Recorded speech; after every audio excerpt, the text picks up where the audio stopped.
And we found a memo. It dates back to April 23rd of 2018, where there was an official recommendation to, quote, pursue prosecution of all amenable adults who cross our border, quote, illegally, even though this applied to legal asylum seekers in practice, including those presenting with a family unit between ports of entry in coordination with DOJ. Here is the memo that I would like to submit to the congressional record. What is the date on that?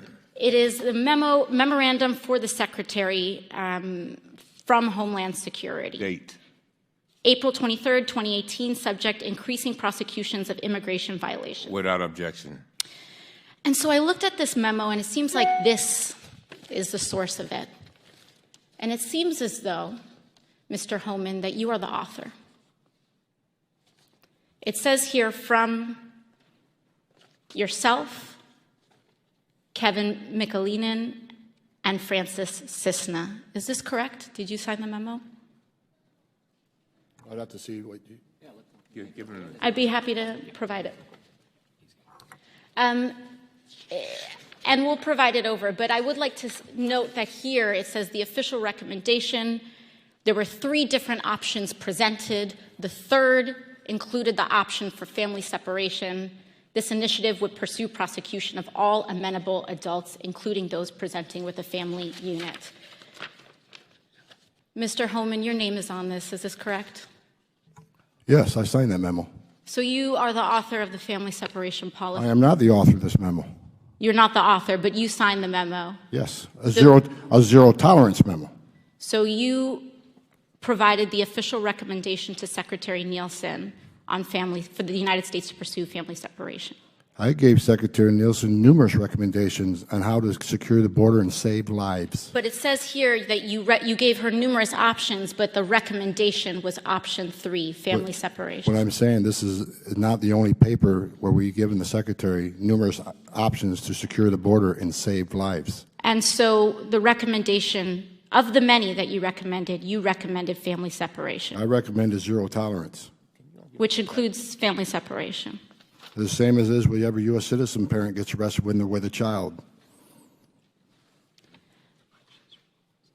Zero tolerance was interpreted as the policy that separated children from their parents. If I get arrested for DUI and I have a young child in the car, I'm going to be separated. When I was a police officer in New York and I arrested a father for domestic violence, I separated that father from his family. Mr. Homan, with all due respect, legal asylees are not charged with any crime. When you're into the country illegally, it's violation 8 United States Code 1325. Seeking asylum is legal. If you want to seek asylum and go through the port of entry, do it the legal way. The Attorney General of the United States has made that clear. Okay. Mr. Chair, the memo is submitted to the record for review. The American people, my family, all of our families are struggling as this pandemic continues to drag on with no end in sight. The words I hear every day, multiple times each day, continue to resonate and echo in my mind as I sit here. Words like I'm tired, confused, burnout, scared, and frustrated. The list goes on. But what's making the situation worse are the officials leading our nation's COVID response going on national television and contradicting each other. And of course, some Supreme Court justices are spreading misinformation as well. Dr. Walensky, this past week, you recommended asymptomatic people be able to return to work after 5 days. But Dr. Fauci ambiguously corrected you on national television and suggested folks needed a test before return. How does that make you feel when Dr. Fauci or someone like Justice Sotomayor upstages a previous statement or policies of yours, blatantly contradicts and undermines your guidance, or offers false claims that cause more confusion for the American people? Thank you, Senator. I have the great honor of leading the agency of 12,000 public health servants in this country, and we work collaboratively with tens of thousands of public health officials around the country to provide guidance. I also get to work with a COVID-19 task force that is full of a multidisciplinary group of people with diverse expertise, from immunology to drug regulation to epidemiology. This science is moving really quickly, and I know you will appreciate that it's moving fast and it is changing, and it Right, is our but you're not answering my responsibility question, to convey that science. So I'll move on. The FDA has recently set up protocols for monoclonal antibodies and antiviral pharmaceuticals to be prioritized based upon race. Dr. Woodcock, has the CDC or FDA done a multiple regression analysis on race to see if indeed it's an independent factor for increased morbidity and mortality? And if it hasn't, don't you think zip code would actually be more predictive? Wouldn't it make sense to prioritize these antivirals and testing, for that matter, to senior citizens and those with significant comorbidities, regardless of race, especially if the multiple regression analysis proves my opinion? Dr. Woodcock? What FDA did was to recommend that people at high risk would be candidates for these products. Did you do a multi-regression analysis on this independent factor? We did not. Okay. We did not. We don't make those kind of recommendations. We make. But you can do studies, right? The FDA and CDC can do studies to see if it's truly an independent factor, or if not, truly the issue should be about your comorbidities and your age. So, Dr. Fauci, according to Forbes, you have an annual salary in 2020 was $434,000. You oversee over $5 billion in federal research grants. As the highest paid employee in the entire federal government, yes or no, would you be willing to submit to Congress and the public a financial disclosure that includes your past and current investments? After all, your colleague, Dr. Walensky, and every member of Congress submits a financial disclosure that includes their investments.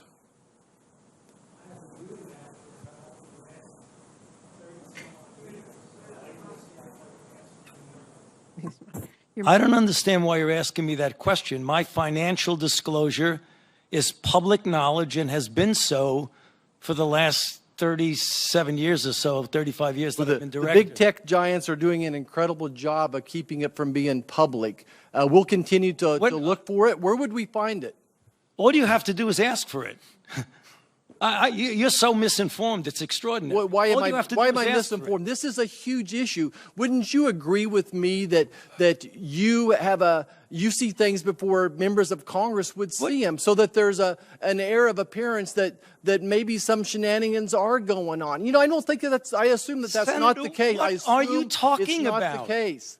My financial disclosures are public knowledge and have been so. You are getting amazingly wrong information. So I cannot find them. Our office cannot find them. Where would they be if they're public knowledge? Where? It is totally accessible to you if you want it. For the public. Is it accessible to the public? To the public. Great. We look forward You to are reviewing totally incorrect. Well, we look forward to reviewing it. Senator Marshall, Dr. Fauci has answered you. It is public information, and he's happy to give it to you if you would ask. Senator Moran. What a moron. Chairwoman, thank you. Senator, I've said what I'm going to say about these cases. No one case can stand in for a judge's entire record. Okay, but I'm discussing And every one of the cases. So if you're not going to explain it, Senator, would you please let her respond? No, not if she's not going to answer my Well, question. if you're just going to give a speech, then you shouldn't engage in questioning. You are not taking my time. If you want to filibuster, you're welcome to do so, but do it on your own time. I would at least give you an opportunity to speak, and you should give her an opportunity to respond. If she wants to answer the question, I asked her why Please allow her to answer the question. I asked her why she sentenced Chazen to 28 months when comparable defendants, in her own words, were sentenced to substantially higher, and she said she's not going to answer. Did you? I would welcome your answer, please. Senator, I didn't say I'm not going to answer. Okay, well, I then said please my tell us answer. in this case, Chazen, why did you sentence him to just 28 months? Senator, you're looking at the record. I don't have the record here. What I will say is that in every case, I looked at the recommendations of not only the government, but also the probation office, the defendant, the record, the evidence. I took into account the seriousness of the offense. And By the way, you know, one of the striking things in Chazen, the prosecutor comes in front of you and says, this is the prosecutor's argument at this point, and the prosecutor says, I understand from my experience before Your Honor's objection, policy objections, to the 2G2.2 sentencing guidelines. And he goes on to say, however, in this case in particular, the 4-point specific offense characteristic is justified because it contains sadomasochistic images of infants and toddlers.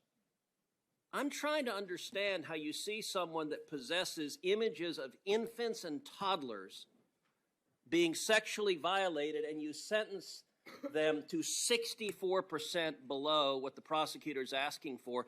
You don't provide a justification other than a generic concern that the guidelines are too high. You don't provide a justification as required by statute.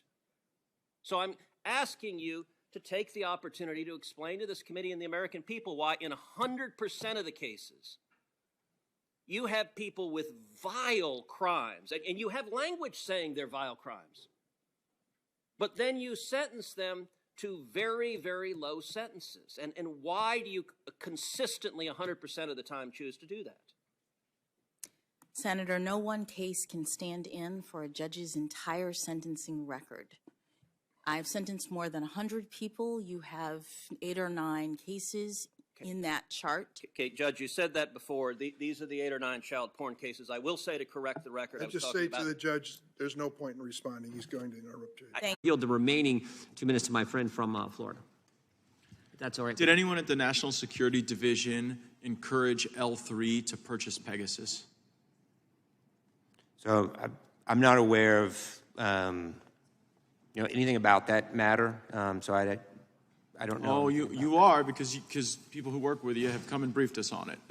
And I'm citing, of course, here the New York Times article. Defense firm said U.S. spies backed its bid for Pegasus software maker, spyware. So Pegasus is the most exquisite spying software in the world. It's zero-click. It can get at people's phones. It's been used to target politicians, journalists, dissidents in some places. And here you have L3 saying that they were encouraged to go buy it from the national security apparatus. It's very important, under oath, for you to tell me whether any of those people were at the National Security Division. So, I'm sure you can appreciate I don't have any information about the public reporting. I'm aware of public reporting relating to that, but I don't have any other information. No, but so what you're saying, is that a yes or is that a no? Because we're going to find out eventually. I'm not going to comment any further. Wait a second.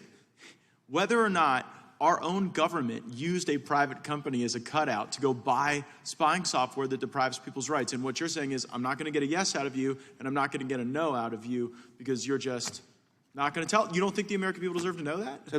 I'm not aware of the facts that you're asserting. You know what Pegasus is. I'm not aware of the facts that you're asserting. You know what Pegasus is. Yes, I definitely have heard of Pegasus. Okay, so you should be able to tell me whether or not anyone who works at the National Security Division was out there trying to goose some private company to go buy it for you guys to use. Yeah. Did you or did you not? So I'm not aware of any facts that relate to your question. I think you are. Mr.